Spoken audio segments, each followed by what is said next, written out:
India speaks daily में आपका स्वागत है। इंडिया स्पीक्स डेली को सब्सक्राइब करें, इसके बेल आइकन को जरूर दबाएं। ज्वाइन बटन के जरिए आप इसकी सदस्यता जरूर लें और यदि इसका कंटेंट आपको गुणवत्तापूर्ण लगता है तो आप 100 रुपीज़ पर मंथ का सब्सक्रिप्शन जरूर पे करें।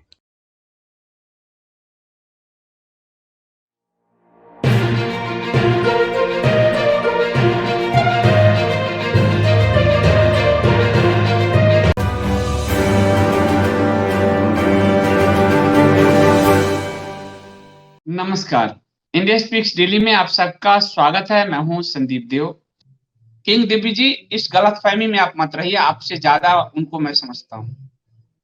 प्लीज, अगर एक्सपोज करना होगा तो शरद पवार को पद्म विभूषण देने की जरूरत नहीं थी और योगी सरकार को आगे नहीं आना पड़ता।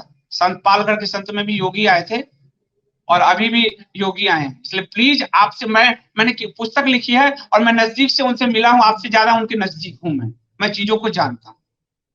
प्रेशर बनाइए, आप तर्क देंगे तो सरकार काम नहीं करेगी। आप प्रवक्ता मत बनिए किसी सरकार का, आप वोटर बनिए सिर्फ। मैं जनता से कहता हूं, आप सरकार के वोटर हैं। प्रवक्ता संबित पात्रा पे छोड़ दीजिए, किसी अभिषेक उन सब की पार्टियों के प्रवक्तागिरी पे छोड़ दीजिए। आप वोटर हैं, आपने वोट दिया है, उसकी जवाब आपको मांगना है। फिर अगली बार वोट दीजिएगा, हम भी देंगे, पर आपको प्रेशर क्रिएट करना है। आप समाज हैं। आउटलुक वाले लेख का लिंक दीजिए। ये कह रहे हैं त्रिपाठी जी, आउटलुक वाला आप ढूंढिए, बोरा कमेटी आउटलुक रिपोर्ट 96, वो मिल जाएगा आपको गूगल पे। कुछ मांगने की जरूरत नहीं मुझसे, वो गूगल पे उपलब्ध है। बीजेपी अरुण जी माफिया सरकार नहीं है, वो उस इकोसिस्टम को तोड़ने से डरती है, डरने वाली है, इसलिए अपने इकोसिस्टम नहीं बना पाती। वहां माफिया सरकार नहीं है, ये भी मैं कह देता हूं।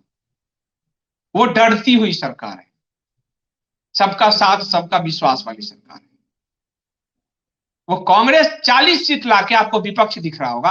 भाजपा पूरे 10 साल विपक्ष रही, 4 से 14 तक। आपको कभी पता चला कि वो विपक्ष में भाजपा भी है? वो डरने वाली सरकार है, वो सरकार में रह के भी डरते हैं। ये मैं नहीं कहूंगा प्रकाश जावड़ेकर सरकार क्यों सरकार देखती है कि कौन है। पवार तो बहुत ऊंचे तक है, प्राइम मिनिस्टर, गृह मंत्री सब तक पहुंचे। उसमें प्रकाश जावड़ेकर की क्या? प्रकाश जावड़ेकर तो शरद पवार से बहुत अदना है। वो बस लॉबिंग खेल रहे हैं। अरुण जी, ये जो आप कर रहे हो, हमारी रक्षा बीजेपी कैसे करेगी, इसी पर व्यंग कर चुके हैं सरदार पटेल। विभाजन के समय बंगाली यही कह रहे थे कि हमारी रक्षा सरकार कैसे करेगी। पटेल ने कहा पंजाबी तो लड़ लेंगे, इनके लिए क्या करें। घर में कोई आएगा तो आप बीजेपी को थोड़े फोन करोगे, खुद ताकतवर बनो आप। किसी के भरोसे मत बैठिए, आप प्रेशर बनाइए। भाई हमारी सरकार है ना, हमने वोट दिया, हम प्रेशर बनाएंगे कि पत्रकारिता का आपातकाल है। और ये सरकार सुनती है, ये अच्छी बात है। आप सोशल मीडिया पे, आप ट्विटर पे सबसे ज्यादा ये सुनती है। ट्विटर पे लिखना शुरू करो ना, उनको टैग करो कि हटाइए प्रकाश जावड़ेकर को, हटाइए, वो क्या कर रहे हैं, वो क्या कर रहे हैं, वो क्या कर रहे हैं। सरकार देखिए कैसे सरकार करती है, पर आप आवाज उठाएंगे तब। कैसी बात करते हो आप? राज्यसभा में अभी बहुमत नहीं है, आप मत प्रवक्ता बनो। कश्मीर का 370 हट चुका है, इसमें राज्यसभा कहां से आ गया? अभी एक्शन लेने में, सीबीआई जांच देने में तो योगी ने दिया है, इसमें कहां से राज्यसभा आ गया? बोरा कमेटी की रिपोर्ट रखने में कहां से मतलब कुछ भी आपके पॉलिटिकल बात आप। मैं वही कह रहा हूं ना कि वोटर बनो, प्रवक्ता मत बनो सरकारों। राज्यसभा मतलब बोरा कमेटी रखेंगे तो राज्यसभा से पूछेंगे, 370 हट गया, बोरा कमेटी रखने में राज्यसभा से पहुंचा जाए। कुछ भी यार, कुछ भी। मतलब आप ज्यादा जानते हो मैं इस सरकार के बारे में। मैं अभी भी मैं चुनौती देकर कर रहा हूं, आप ज्यादा जानते हो मुझसे इस सरकार के बारे में। कुछ भी। अब ये तर्क देके अपनी आत्मा को मत मारिए प्लीज। हाँ निधि जी, ये तो पूरे देश को घुन की तरह खा रहे हैं। ये जो बोर्ड वोट जो है इनके, तो घुन की तरह खा रहे हैं। आप लोग सीधा अर्नब वाले ट्रेंड पर प्रकाश जावड़ेकर को प्राइम मिनिस्टर सुनते हैं, गृह मंत्री भी सुनते हैं। आप लोग ट्रेंड कराइए, आप लोग जाइए वहां, ट्रेंड कीजिए, पूछिए कि आप क्यों नहीं बोले। इतना ही, प्रकाश जावड़ेकर आप क्यों नहीं बोल रहे, आपने मुंह पे पट्टी क्यों बांधी है? आप सूचना प्रसारण मंत्री हो, आप क्यों नहीं बोल रहे? आप टीआरपी पे बोल चुके हो, जब आज तक की टीआरपी डाउन हो रही थी तो आप बहुत बेचैन थे, अब क्यों नहीं बोल रहे? वो आप तब नहीं बोलते तो हम समझ जाते, आप क्यों नहीं बोले? इतना तो आप लोग पूछ ही सकते हो, आपका अधिकार है, आपने वोट दिया है। अब देखो सरकार कैसे, ये तो अच्छी बात है कि योगी जी के सीबीआई को मार्क किया और गृह मंत्री ने दे दिया। राज्यसभा में पेश तो हुआ ना, आप जो सीधे राष्ट्रपति से नहीं हटवा सकते थे, राज्यसभा में पहले बिल पेश किया गया कि नहीं, हवा में आप लोग तीर मत चलाओ, संविधान पढ़ा करो, मैं कितनी बार कहा हूं, टीवी इसी तरह वीडियो देख देख के आप लोग वो कर सकते हैं, 35 से हट सकता है, ये ना वीडियो देख देख के बुद्धिमान बनने की जरूरत नहीं है। राज्यसभा में बिल पेश किया गया था 370, सदन का उसमें बहुमत चाहिए। कुछ भी यार आप सब ना, मतलब वही मुझे आश्चर्य होता है कि हम संविधान पढ़ने की बात कर रहे हैं, आप लोग कुछ भी तर्क दे देते हो। राज्यसभा में पेश किया गया था, ये काफी नहीं है? और राज्यसभा में इस सरकार ने आपके हिसाब से कि बहुमत नहीं है अनिश गर्ग जी, तो राज्यसभा में पास तो करवा लिया ना सरकार ने बिना बहुमत रहते। बोरा कमेटी में कहां से राज्यसभा आ जाती है? बोरा समिति की रिपोर्ट सामने रखने में, उसको ले डाउन दो, आप सामने ही तो रखना है उसको, उसमें कौन सा राज्यसभा आ जाएगा? कुछ भी। जन वोटर बने रहो ना आप, सरकार को मैं आपसे ज्यादा जानता हूं, वोटर बनी रही है, मैं भी वोटर, मैंने चुनी है सर, आपने जॉब छोड़ा क्या सरकार के लिए? आपसे ज्यादा नजदीक से सरकार से जुड़ा हूं, जानता हूं, लेकिन मैं जानता हूं कि ये सरकार जब आवाज उठाएंगे तो सुनती है। आवाज को मत दबाइए, जनता की आवाज। कुछ भी है ना, वीडियो देख के विद्वान मत बनिए। मैं इसीलिए कहता हूं कि लाखों करोड़ों जिनके व्यूज जा रहे हैं वो आपको कितना मूर्ख बना रहे हैं, मैं जब सब जानता हूं। वीडियो देख के विद्वान मत बनिए। ये बहुत जरूरी है कि चीजों को समझा जाए, पढ़ा जाए, संविधान का अध्ययन किया जाए। बोहरा कमेटी रिपोर्ट, ऐसी रिपोर्ट रखने में कौन से राज्यसभा की जरूरत पड़ जाएगी? जनता बन के प्रेशर डालो ना, मेरी सरकार है भाई, आपकी सरकार है, वो सुनती है, मोदी सरकार सुनती है, इससे बेहतर कुछ नहीं हो सकता। आम जनता की बात वो सुनती है, ट्विटर पे, यूट्यूब पे, सब पे सुनती है। मैं जानता हूं इस बात को, पर्सनली जानता हूं। आप आवाज, आप अपने कर्तव्य तो पूरा करो। हम सुधरेंगे जग सुधरेगा, यही तो नारा है हमारा, हम तो प्रयास करो। मैं ना गर्ग जी, आप यहां आया मत करो, आपकी तरफ फोकट की बात नहीं है, ट्वीट करके आपने बहुत एहसान नहीं कर दिया। समझ जितनी हो उतनी समझ से ही काम किया करो, आया मत करो यहां फालतू में। मुझे ऐसे लोग बिल्कुल पसंद नहीं है जो समझना तो चाहते नहीं, जिनको जरा भी नॉलेज नहीं है, लेकिन वो कुतर्क इतना करते हैं। इन कुतर्कियों के कारण भारत बहुत ज्यादा मुसीबत में है। ऐसे कुतर्क हिंदू करते हैं ना, कांग्रेस के पक्ष से भी कुतर्क करते हैं, कोई शरद पवार के पक्ष से भी कुतर्क करता होगा, वो भी हिंदू होगा, कोई लालू यादव के पक्ष से भी कुतर्क करता होगा, मुलायम के पक्ष से भी, वो भी हिंदू होगा। ऐसे कुतर्क शास्त्रियों के कारण पूरा अभियान ध्वस्त होता है। ये कार्य हम आपकी तरफ फोटकट में नहीं करते हैं, अरे हम तो किताब लिख लिख के लोगों को जगा रहे हैं। ऐसे लोग हैं, आप देख लीजिए इस बात को।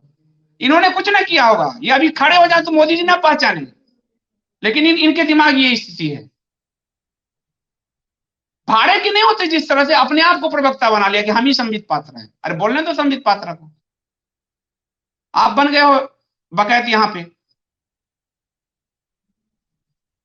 साइट पे बोरा कमेटी की रिपोर्ट, आप सब सर्च करो, बोरा कमेटी रिपोर्ट आउटलुक 1996, गूगल में सर्च करो, डाउनलोड कर लो।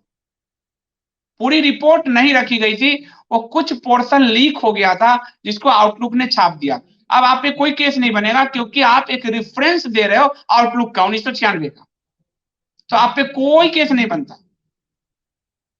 पूरी रिपोर्ट रखी ही नहीं गई, संसद में विरोध हो गया सारे, क्योंकि माफिया और पॉलिटिक्स का मेल उसमें आ गया था, इसलिए विरोध हो गया, नहीं रखी गई, वो आज तक नहीं रखी। नहीं, गूगल लिंक यहाँ नहीं पोस्ट होगा, यहाँ लिंक नहीं पोस्ट होता है, लेकिन कोई बात नहीं, आप अपने आराम से सब सर्च कर लो, गूगल पे उपलब्ध है। मैं ना असल में मैं चाहता हूं कि सारे हिंदू भाई हमारे अपने हैं, हम चीजों को समझे, पर समझ को कहीं और ताक पे रख दे। बोहरा कमेटी की रिपोर्ट के लिए राज्यसभा में बहुमत की क्या जरूरत है? जिस 370 को हटाने के लिए इतना मेहनत हुआ, वो राज्यसभा में बिना बहुमत के भी बहुमत सेट करके पास हो गया ना।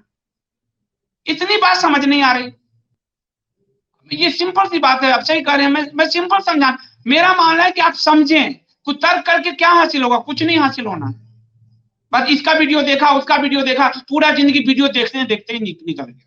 ऐसा कोई आपको यूट्यूब पर नहीं बता रहा होगा, क्योंकि सबको व्यूज चाहिए। मैं तो साफ कहता हूं कि यहाँ वहां वहां थोड़े पढ़ लिया करें। और संविधान आप देखो मेरे पास कितनी संविधान की किताबें पढ़ी हुई है, मैं बिना संविधान थोड़ी बात कर रहा हूं। उनसे भी ज्यादा हमारे हरे टिड्डों के पास है। भारत सरकार के बाद हरे टिड्डे जो क्रॉस वाले हैं उनके पास, फिर उनके पास बोर्ड वालों के पास। हाँ, काम कर रहा हूँ, नई किताब पे काम कर रहा हूँ, लेकिन पहले आप लोग कपोर्ट.in पर जिन्होंने भी दिया है ऑर्डर, वो सबके पास किताबें जाने वाली है 25 के बाद। और मैं आप सबसे कह रहा हूं कि अभी भी कहानी कम्युनिस्टों की और ये जो साजिश की कहानी तथ्यों की जवानी, इन 2 किताबों को आप पढ़िए, पूरी आपकी एक तरह से ओवरवेलमिंग हो जाएगी, चीजों को समझने में बहुत आसानी होगी। ये नहीं कह रहा हूं कि मेरी किताब है, मैं अपनी किताब की मार्केटिंग कर रहा हूं, ये समझने के लिए लिखा गया है, इतना मेहनत करके अच्छी चीज की ही मार्केटिंग कर रहा हूं मैं, कोई जूता चप्पल की मार्केटिंग नहीं कर रहा। ये मार्केटिंग आपके घर में आपके बच्चों के काम आने वाला है, जब तथ्य आप जान जाएंगे कि कैसे काम हुआ है भारत में। बहुत बहुत धन्यवाद दीदी जी। इसमें सबसे बड़ी बात है कि अभी सूचना प्रसारण मंत्री को इस मामले में बोलना चाहिए, बोलना बहुत जरूरी है। यदि आप अरुण पुरी के टीआरपी गिरने से चिंतित हैं, तो आप अर्नब गोस्वामी के कुचले जाने से भी चिंतित होइए। आप एक निष्पक्ष सूचना प्रसारण मंत्री कहलाएंगे।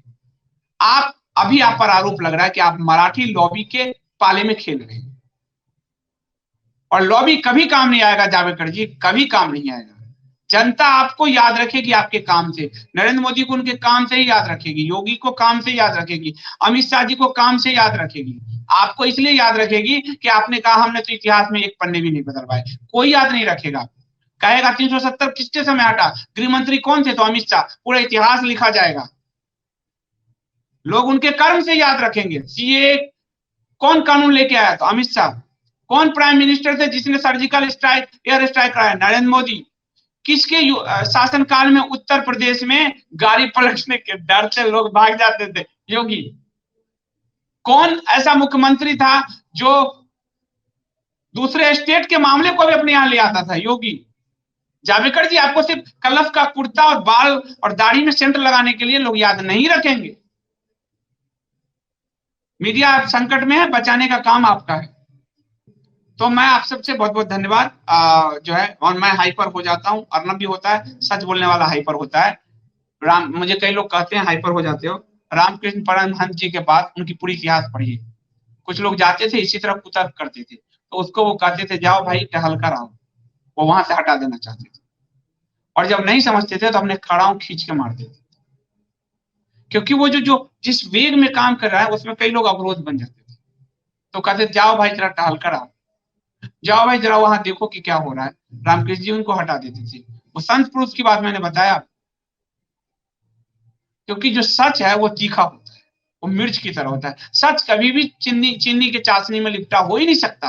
रजत शर्मा सच हो ही नहीं सकता, मीठा मीठा जो है कार्टून की तरह बैठ के जो बोलता है, सच वो चीखता हुआ ही होगा। मिसाइल की आवाज होती है, गर्जन होता है उसमें, वो कभी फुस्सी पटाखे की तरह नहीं जाता, उसकी गर्जन तर्जन होती है उसकी। विवेकानंद का शिकागो में गर्जन आज तक सुनाई देता है। और उनके समय राजा राममोहन राय इतिहास में पढ़े जाते हैं, केवल अंग्रेज के चाटुकार थे वो, इतिहास उनके पक्ष में लिखा गया। बाकी तो क्या है, कहीं राजा राममोहन राय का कोई बयान तक नहीं हमें दिखता ठीक ढंग का।